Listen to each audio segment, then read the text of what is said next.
இப்போது புதிய அறிமுகம் ஆச்சி ஹோட்டல் சாம்பார் 50 கிராம் ரூபாய் 20 மட்டுமே. தையல் போட்டால் என்ன, ஃபெவிக்விக் போட்டால் என்ன, ரெண்டும் ஒட்டிக்கும்ல என அறிவுபூர்வமாக பேசுவதாக நினைத்து சிக்கிய செவிலியர் இவர்தான்.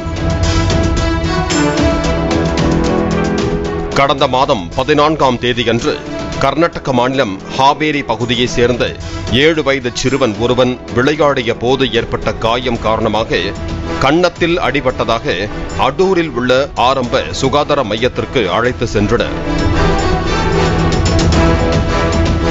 அப்போது பணியில் இருந்த செவிலியர் ஜோதி சிறுவனின் கன்னத்தில் ஃபெவிக்விக் தடவி அதன் மேல் பேண்டேஜ் போட்டு அனுப்பியுள்ளார்.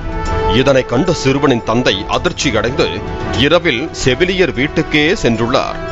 அப்போது செவிலியரிடம் வழக்கமாக காயத்திற்கு தையல் தானே போடுவார்கள் என கேட்டதற்கு, தையல் போட்டால் தழும்பு தெரியும், ஆனால் ஃபெவிக்விக் தடவினால் தழும்பு தெரியாது என கூறியுள்ளார். மேலும் பல வருடங்களாக தான் சிகிச்சைக்கு வருவோருக்கு ஃபெவிக்விக் தான் தடவி விடுவதாகவும் செவிலியர் ஜோதி தெரிவித்துள்ளார். செவிலியர் கூறியது அனைத்தையும் மொபைலில் வீடியோவாக பதிவு செய்த சிறுவனின் தந்தை அடூர் ஆரம்ப சுகாதார மையத்தின் சுகாதார பாதுகாப்பு குழுவிடம் புகார் அளித்துள்ளார். புகாரை பெற்று வீடியோவை பார்த்த மாவட்ட சுகாதார அதிகாரி ராஜேஷ் சுராஹி ஹள்ளி செவிலியர் ஜோதியை பணியிட மாற்றம் செய்து உத்தரவிட்டிருக்கிறார். ಎಷ್ಟು ಕೆಮಿಕಲ್ ಇದೆ? ಇಷ್ಟು ವರ್ಷನ ಹಚ್ಚೇನು. ಎಷ್ಟು ವರ್ಷ? ಮೇಲ್ಗಡೆ ಜಸ್ಟ್ ಸ್ಕಿನ್ ಇದಾದ್ರೆ ಹಚ್ಚಿತವ್ರಿ. ಜಸ್ಟ್ ಸ್ಕಿನ್ ಅಲ್ಲ ಮೇಡಮ್, ಈಗ ಹಚ್ಚಿದ್ರಲ್ಲ ಅವನಿಗೆ, ಅದು ಎಷ್ಟು ಎಫೆಕ್ಟ್ ಇದೆ ಅಂತ ನೀವು ಮಕ್ಕಳ ಡಾಕ್ಟರ್ ಹತ್ರ ಕೇಳ್ಕೊಂಡ್ರ?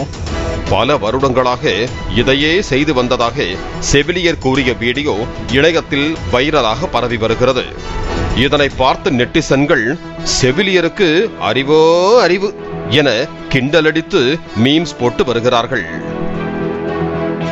இப்போது புதிய அறிமுகம் ஆச்சி ஹோட்டல் சாம்பார் 50 கிராம் ரூபாய் 20 மட்டுமே.